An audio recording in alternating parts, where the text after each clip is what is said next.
The Red Army expected to conquer Finland in 12 days. They had 1 million soldiers. Finland had just over 300,000. The math seemed simple. The invasion, codenamed the Winter War, was meant to be a swift demonstration of Soviet power. Joseph Stalin's generals assured him victory was not just likely, it was guaranteed. They poured across the border, a dark tide against a landscape of pure white. But they made a fatal error. They underestimated the forest, and they deeply misunderstood the cold. Temperatures plunged to -40 degrees Celsius. You can feel that in your bones. Tank engines seized. The steel turned brittle. Soviet soldiers, dressed in dark green uniforms, became perfect targets moving against the endless snow. Their supply lines, stretching for kilometers, were thin and vulnerable. And that's when something began hunting them from the trees.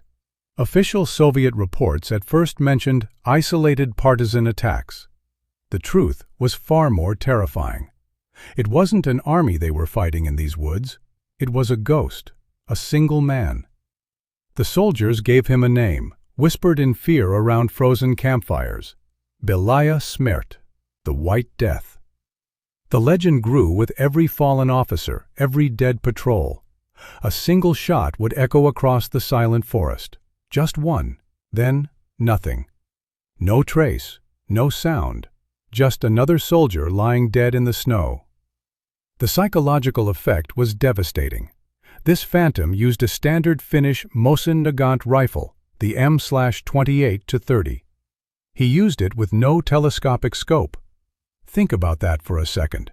In the frigid air, a scope would fog over instantly. It would also force a sniper to raise his head higher, creating a bigger target. He preferred the simple iron sights to hit targets over 400 meters away. Before firing, he would compact the snow in front of his barrel. This prevented the muzzle blast from kicking up a white cloud and giving away his position. He even kept snow in his mouth, cooling his breath so it wouldn't form a visible plume in the cold air. The Red Army began to panic. They started using counter-snipers, sending out entire teams to hunt for this one man.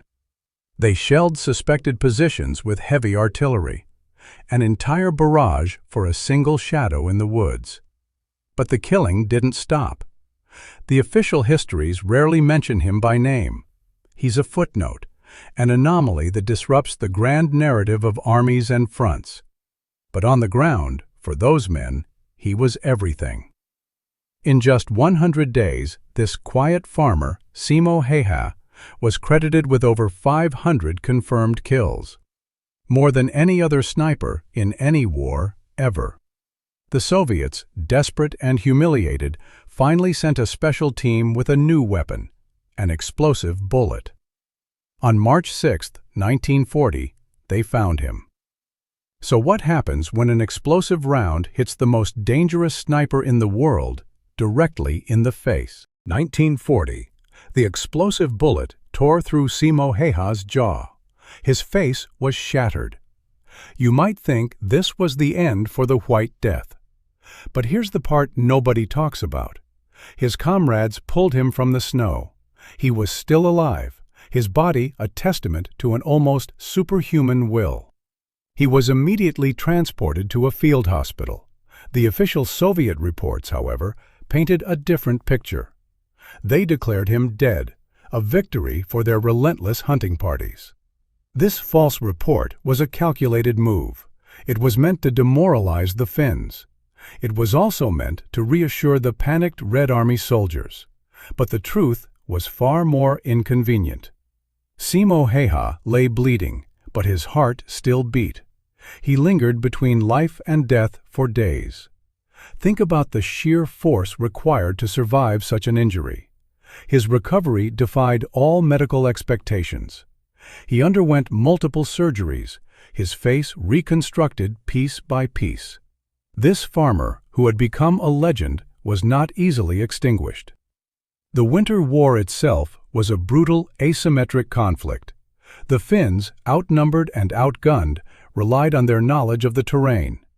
They used cunning tactics. They used the severe cold as an ally. The Soviet Union had 4.5 million soldiers by 1939.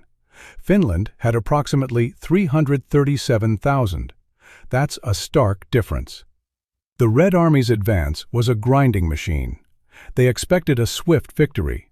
They expected little resistance. But Heha was just one part of a larger, unexpected defense. The Finns developed Moti tactics. You should understand this concept. They would divide larger Soviet units into smaller, isolated pockets. These pockets were then cut off from supplies. They were relentlessly attacked. They were left to freeze. The Soviets, accustomed to open-field warfare, were completely unprepared for this. Their tanks, designed for vast plains, became death traps in the deep snow and dense forests. Their logistics broke down. Ammunition ran low. Food spoiled. Frostbite became a more deadly enemy than Finnish bullets. It was a war of attrition. But it was a war the Finns were winning, despite the numbers. The Soviet High Command, under Marshal Kliment Voroshilov, publicly downplayed their losses. Secret documents, declassified decades later, tell a different story. They reveal staggering casualty figures. The official tally of Soviet dead was around 126,000. But the true number, as uncovered by historians like Otto Manninen, was closer to 200,000. That's a huge difference. Think about what that means for morale. The Red Army was bleeding. They were humiliated. They were fighting a war they could not understand. And here's where it gets interesting.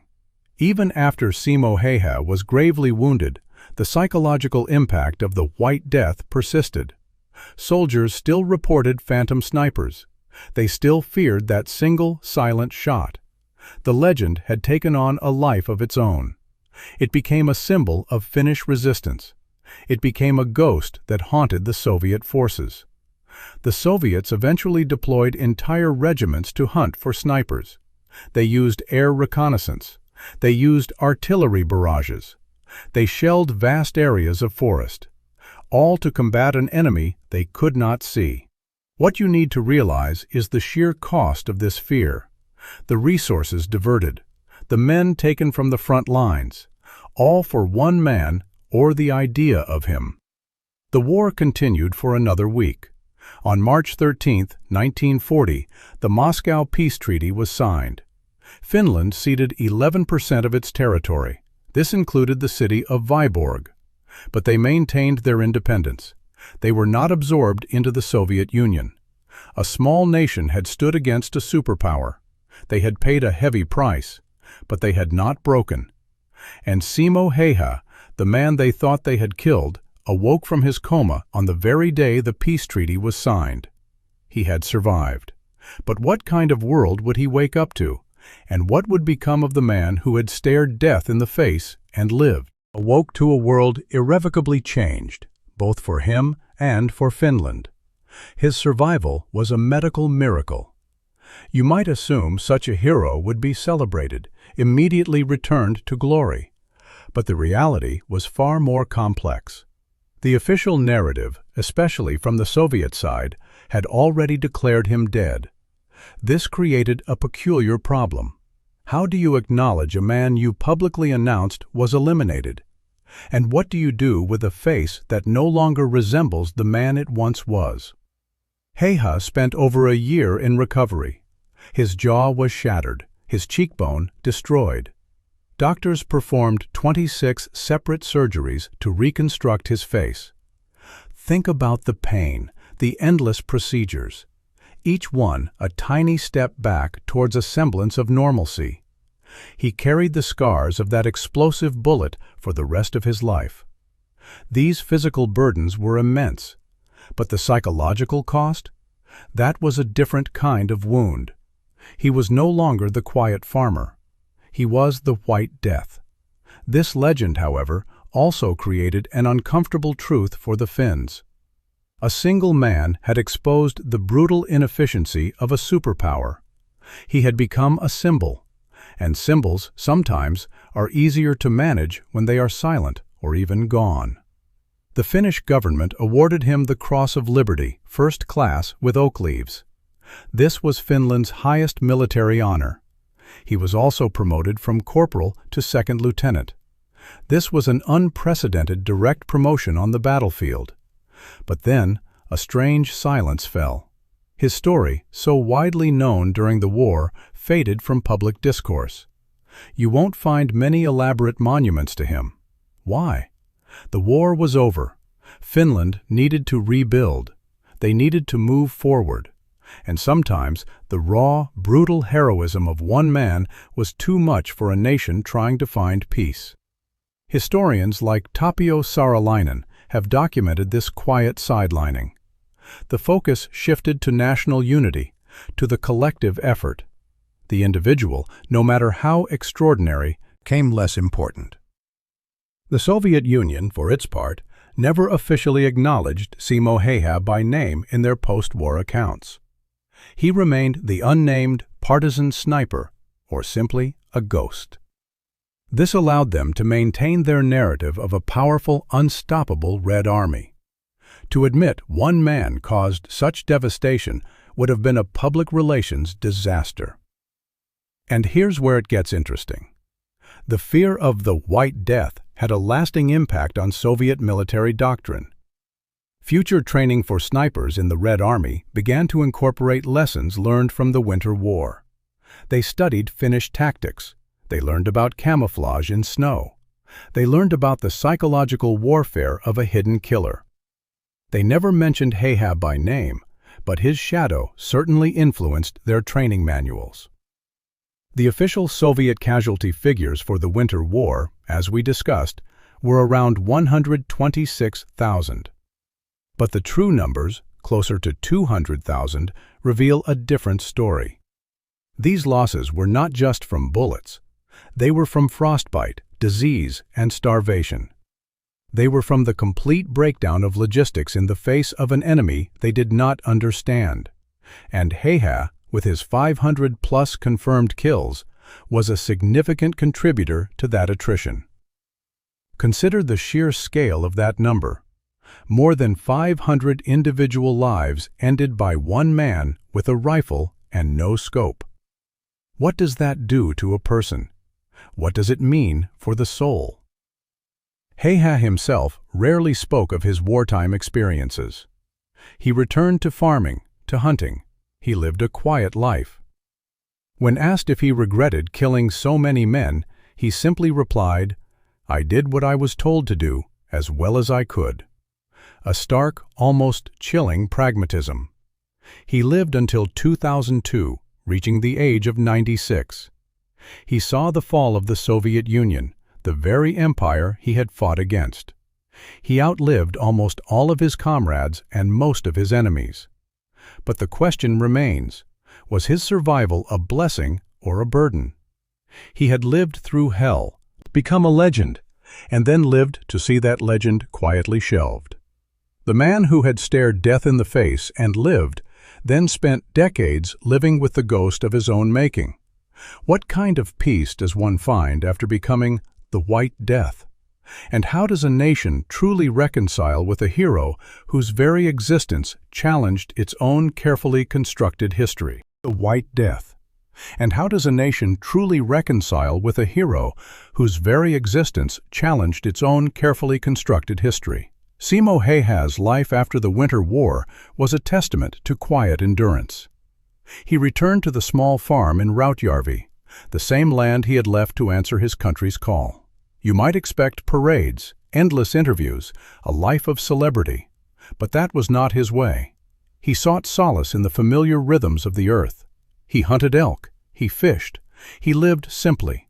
This man, who had become a legend, now just wanted to be a farmer again. But the scars remained. His face, reconstructed through 26 surgeries, bore the marks of that explosive bullet. His jaw was wired shut for months. Eating was a painful process. Think about the simple act of chewing, now a constant reminder of the war. These physical reminders were constant. The psychological impact, however, was far more subtle. He rarely spoke of the war.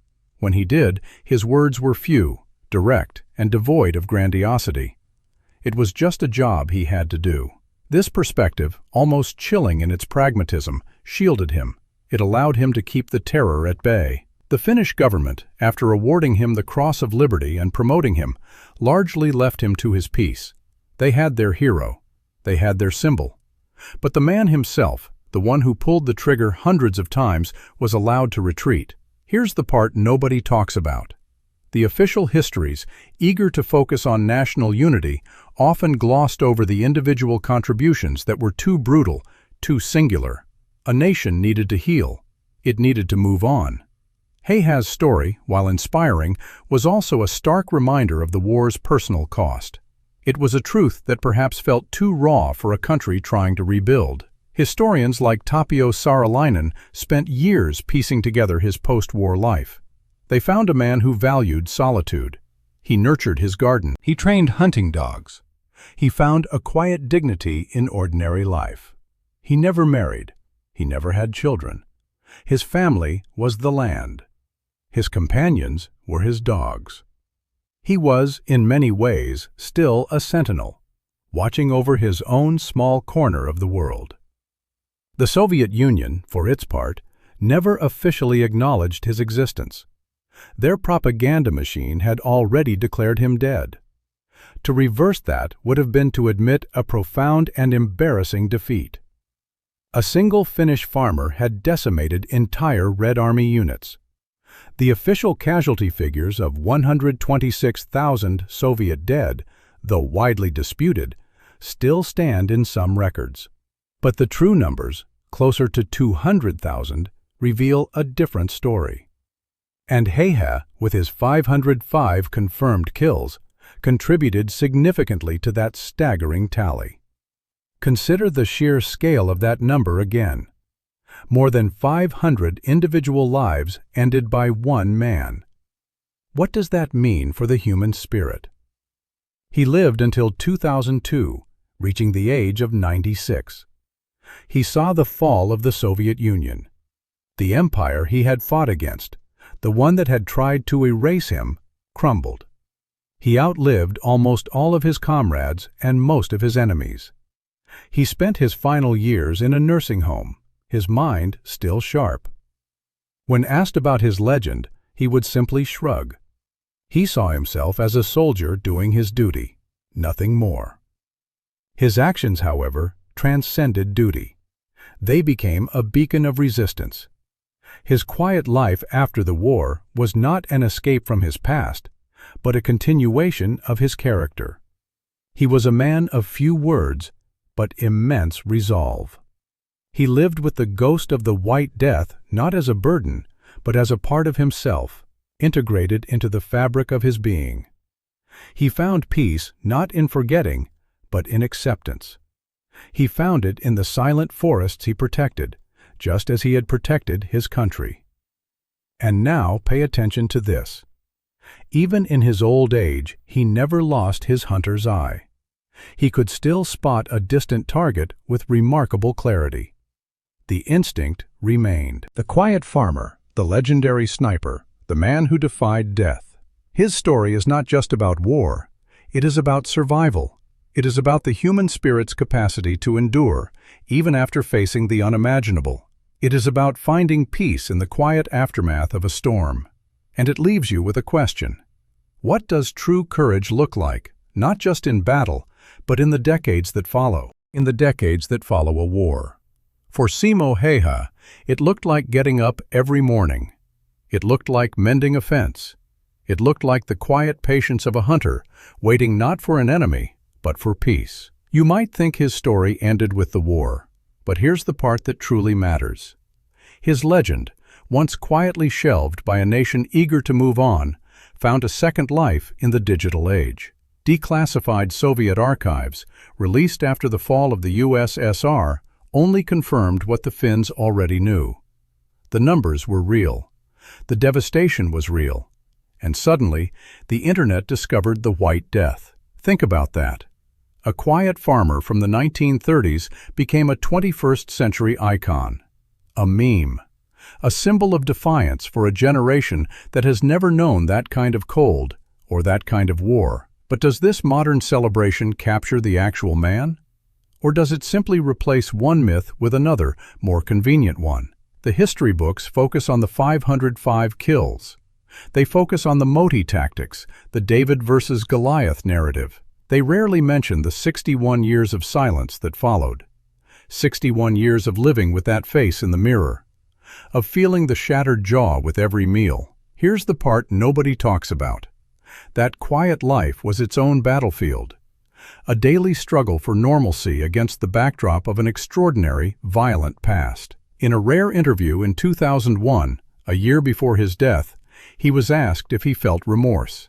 His answer was stark. "I did what I was told to do, as well as I could." Read that sentence again.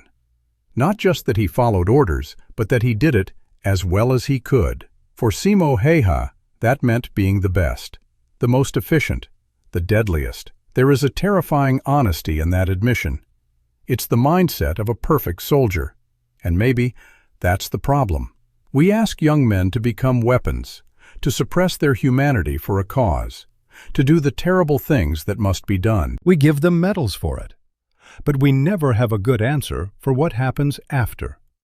How do you teach a weapon to become a man again?